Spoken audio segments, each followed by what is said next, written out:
Familia, ¿cómo están? Queremos hoy continuar con la segunda parte de esta narrativa de la pasión, muerte y crucifixión de nuestro Señor. Como decíamos en la anterior grabación, es un hecho trascendental que ha marcado la historia de la humanidad, ha marcado tu historia, ha marcado la mía, ha marcado un antes y un después. Ese hecho de la pasión, muerte y resurrección de nuestro Señor ha cambiado nuestro destino eterno, de estar condenados a una eternidad con Él. Y en esta época también decíamos que es tan significativo esto, que al estar en cuarentena y viviendo una pandemia a nivel mundial, el reflexionar en este acontecimiento es realmente fundamental y es realmente un momento propicio para poderlo hacer. Ustedes van a recordar que la cena había terminado. La última Pascua fue celebrada y un nuevo pacto fue establecido. Y este nuevo pacto establecido es la cena del Señor. Mateo dice que cantaron un himno y esta mañana decíamos que probablemente era el Salmo 118 y luego salieron hacia el Monte de los Olivos. Yo quiero hacer un paréntesis muy breve para una aclaración. Voy a dividir esta narrativa bíblica de la pasión y muerte en dos etapas. Hoy quiero narrar el contenido bíblico en la primera etapa de su pasión y mañana quiero continuar con su muerte. Hay muchos detalles alrededor de esto, no vamos a poder cubrirlos todos, pero si queremos hacer mención de todos estos, hizo todo un tiempo un poco más amplio. Entonces hoy cubrimos la pasión, mañana cubrimos la muerte y el día domingo vamos a celebrar la resurrección de nuestro Señor. Ok, cierro el paréntesis, volvemos a lo que estábamos.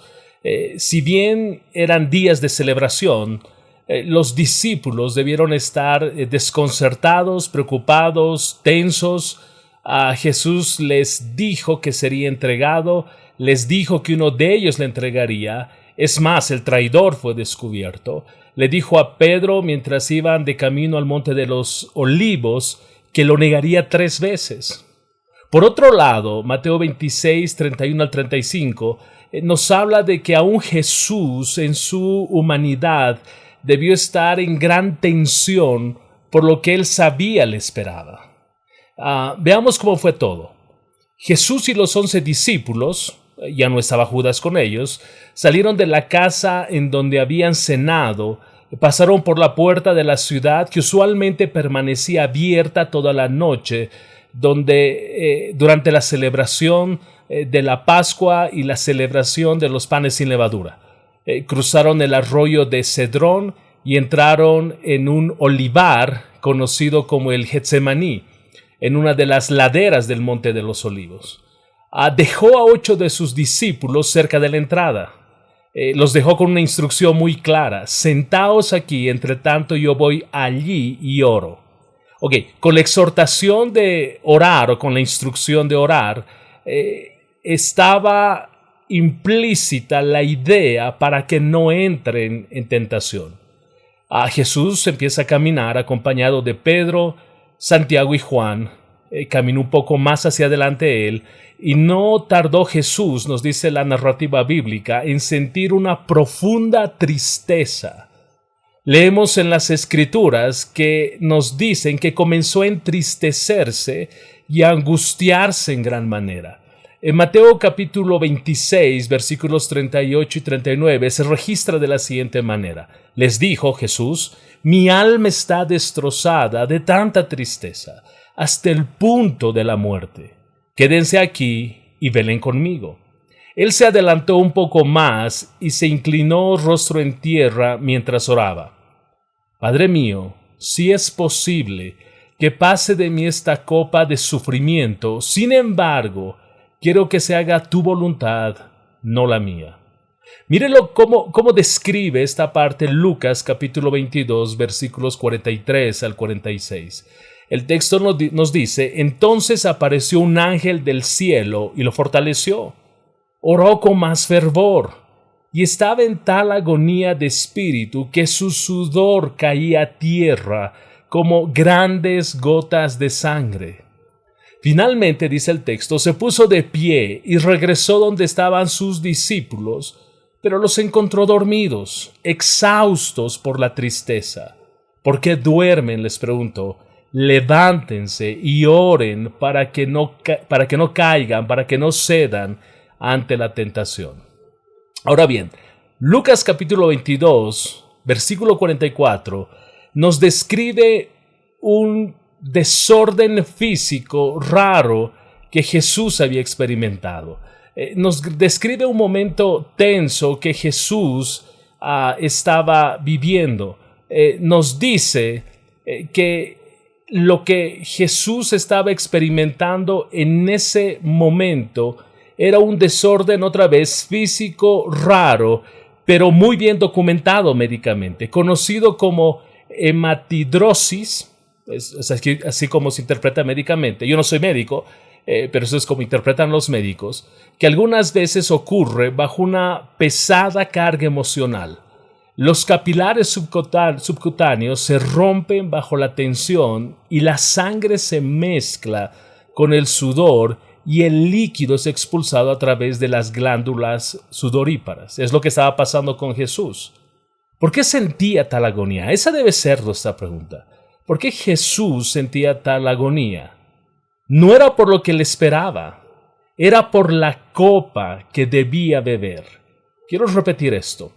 ¿Por qué Jesús sentía tal agonía al punto que caían de su rostro gotas de sangre? La respuesta es: no era por lo que le esperaba, era por la copa que debía beber. Ahora la pregunta es: ¿qué es esa copa? ¿De qué copa está hablando? No es simplemente la muerte, no es el dolor físico de la cruz, no eran ni los azotes ni la humillación, no fue la terrible sed que iba a sentir ni la tortura de sentir los clavos atravesando su cuerpo, o el ser escupido o el ser golpeado, ni siquiera fue la combinación de todas estas cosas que él pudo ver en su omnisciencia todo lo que le iba a suceder. Todas estas cosas que Cristo mismo había dicho que no deberían temer. Jesús les dijo en un momento que nuestro cuerpo está sujeto a muerte y que la muerte no debería ser un asunto para temer. Recuerden lo que dice Lucas capítulo 2, versículos 4 al 5. Queridos amigos, dice Jesús, no teman a los que quieren matarles el cuerpo. Después de eso, no pueden hacerles nada más. Les diré a quién temer. Teman a Dios, quien tiene el poder de quitarles la vida y luego arrojarles al infierno. Claro, Él es a quien deben temer. Esta afirmación es monumental. Jesús no tenía temor a enfrentar la muerte porque Él era la vida. La muerte no lo iba a retener. La muerte, es más, no lo iba a poder contener. Él a lo largo de su ministerio anunció en varias ocasiones que Él se iba a levantar, iba a ser muerto y Él se iba a levantar. Entonces esta copa que Jesús iba a cargar, que no podía librarse en un sentido, aunque hubiese sido posible, pero Él decidió llevar adelante esta peregrinación, estos hechos para luego ser muerto. Jesús no rehusó aquello, sino que Él estaba triste porque el derramamiento de la ira divina iba a tener que soportar en su cuerpo. Esa era la parte que entristecía al Señor, no una tristeza por tener que hacer aquello, sino una tristeza porque el pecado del mundo iba a descansar, iba a caer sobre sus hombros. Esa era la copa que Él debía beber. Insisto una vez más, no era temor a la muerte. No era ni siquiera el temor a enfrentar los castigos que iba a enfrentar. Era llevar tu pecado y llevar mi pecado. El juicio de Dios, el peso de la justicia divina iba a ser sobre Jesús. Ok, hasta este punto, recordemos los acontecimientos que llevaron a nuestro Señor a la cruz. Y esto es importante. El jueves en la noche, como explicamos en el anterior video, y viernes en la madrugada, celebraron la Pascua. Recorrieron del aposento alto al huerto de Getsemaní. Oraron sus discípulos, o trataron de orar porque los encontró dormidos. Pero Jesús oró a tal punto que una sudoración sangrienta sucedió en él en el huerto de Getsemaní. A Jesús es arrestado en el huerto, es llevado a la casa de Caifás, el sumo sacerdote, donde se habían reunido los maestros de la ley religiosa y los ancianos. Es así como lo describe Mateo capítulo 26, versículos 57 al 68. Algo también que debemos observar es que antes de que el gobierno romano lo declarara culpable y los soldados romanos lo torturaran, los judíos lo acusaron y lo maltrataron. Eso es lo que hicieron los judíos. Lo acusaron y lo maltrataron. Ok, esto es importante de notar, porque su propia gente, sus hermanos en lo natural, sus parientes, fueron los que lo acusaron, fueron los que lo maltrataron, fueron los que lo torturaron. El veredicto de ellos era que muriese. Le cubren los ojos en un momento dado, lo escupen, lo golpean en la cara con los puños y le preguntan: ¿quién te golpeó? Otra versión dice: profetiza quién te golpeó. Mateo capítulo 26, versículos 65 al 67, es una descripción gráfica de este hecho. Mientras esto sucedía en la casa de Caifás, la palabra nos dice que Pedro lo negó. Lo negó 3 veces, como Jesús le había dicho iba a suceder. Y antes que Cristo sea entregado a Pilato, Judas se ahorca. Ahora, una vez que Judas se ahorcó, Cristo, de manera paralela en la narrativa bíblica, es llevado ante Pilato para ser juzgado. Ahora, Pilato no halló culpa en él y es enviado a Herodes. Herodes no halla culpa en él y después de interrogarlo, vuelve a enviar a Jesús donde Pilato. Finalmente, Jesús estando donde Pilato, y ya no sabiendo qué hacer, Pilato decide preguntar a la multitud si liberaba a un delincuente llamado Barrabás o liberaba a Jesús. Y en la narrativa bíblica nos dice que la multitud fue sobornada para gritar Barrabás. El texto bíblico en Mateo capítulo 27 nos dice: así fue que Pilato dejó a Barrabás en libertad. Mandó azotar a Jesús con un látigo que tenía puntas de plomo y después lo entregó a los soldados romanos para que lo crucificaran. Veamos lo que sucede en Mateo capítulo 27. Algunas condiciones de Jesús previa a la crucifixión. Él tuvo estrés emocional. Fue abandonado por sus amigos más cercanos. Recibió abuso físico. Lo azotaron, que era la costumbre antes de ser crucificado.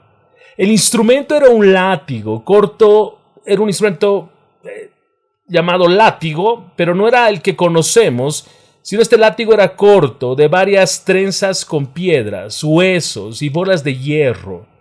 El prisionero permanecía parado y desnudo.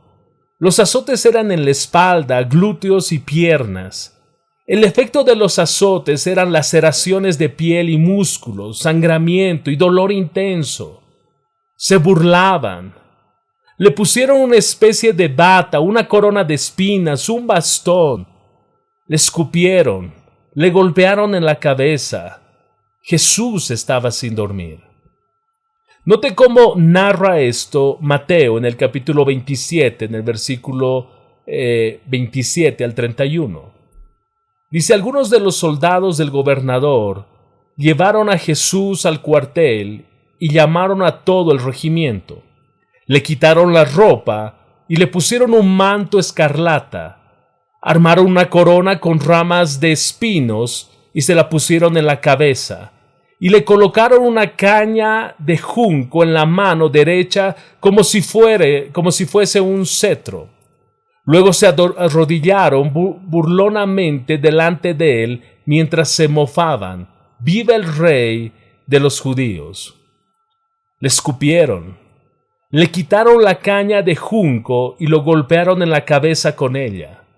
Cuando al fin cesaron de hacerle burla, le quitaron el manto y volvieron a ponerle su propia ropa. Luego lo llevaron para crucificarlo. Si observamos esto, es la escena más dramática que puede ser registrada en la narrativa bíblica. El inocente está siendo maltratado. El inocente está siendo insultado. Alguien diría: ese era tu lugar, ese era mi lugar, ese era nuestro castigo. Pero Él, la segunda persona de la Trinidad, Jesús, el Hijo de Dios, decidió en la eternidad llevar sobre sí mismo todo el rigor del castigo de la ley y ser crucificado.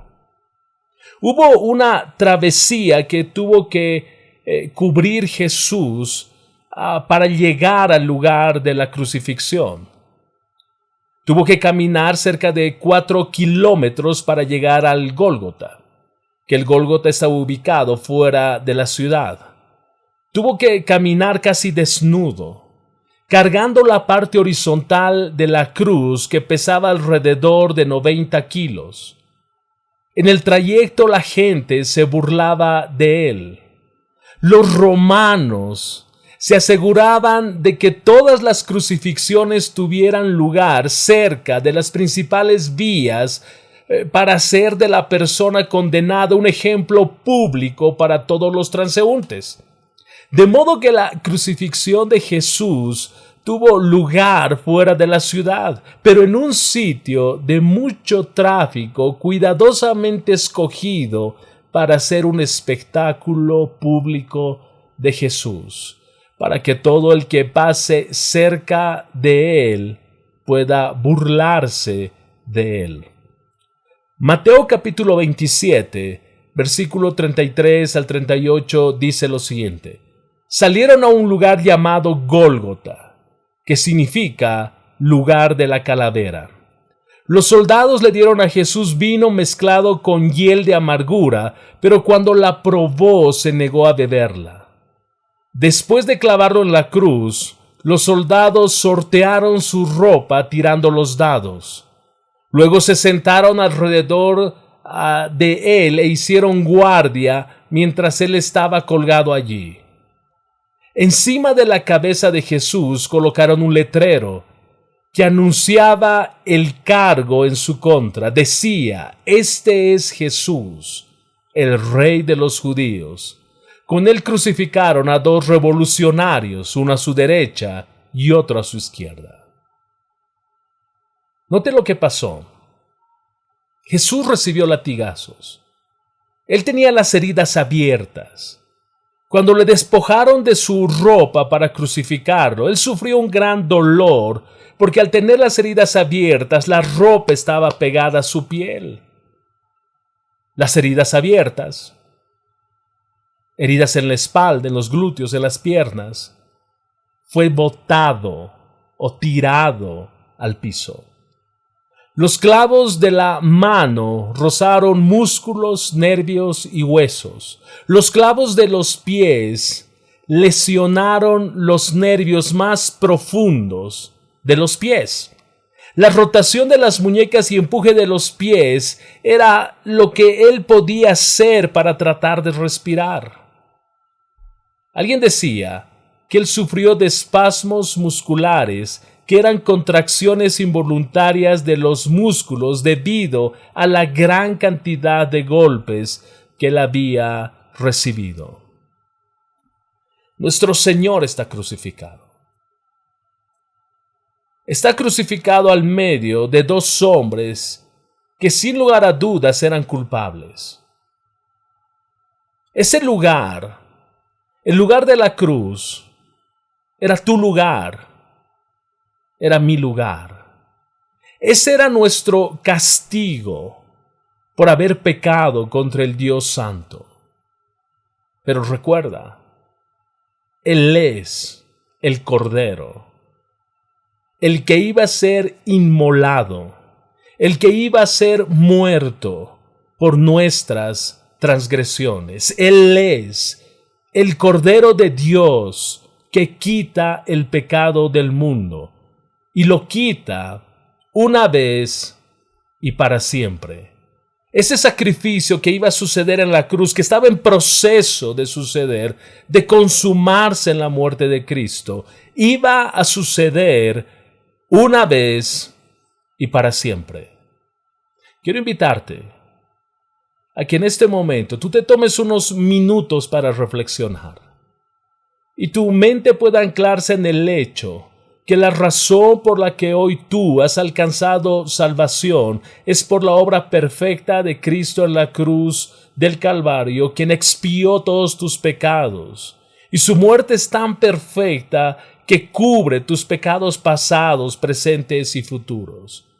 Quiero invitarte a reflexionar a ti que no has hecho de Cristo el Señor de tu vida, para que puedas considerar en estos días que alguien tuvo que tomar tu lugar, que alguien tuvo que subirse a esa cruz en tu lugar.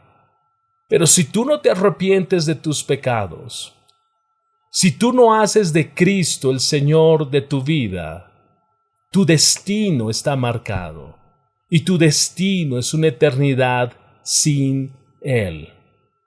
Si tu pregunta es, entonces, ¿qué debo hacer? Confiesa que Jesucristo es el Hijo de Dios y que Él murió por ti y que en esa cruz llevó todos tus pecados, y ten la seguridad de que Él va a extender gracia sobre tu vida y te va a alcanzar en salvación. En el próximo capítulo vamos a revisar qué es lo que sucedió en estas horas mientras Cristo estaba crucificado. Dios te bendiga.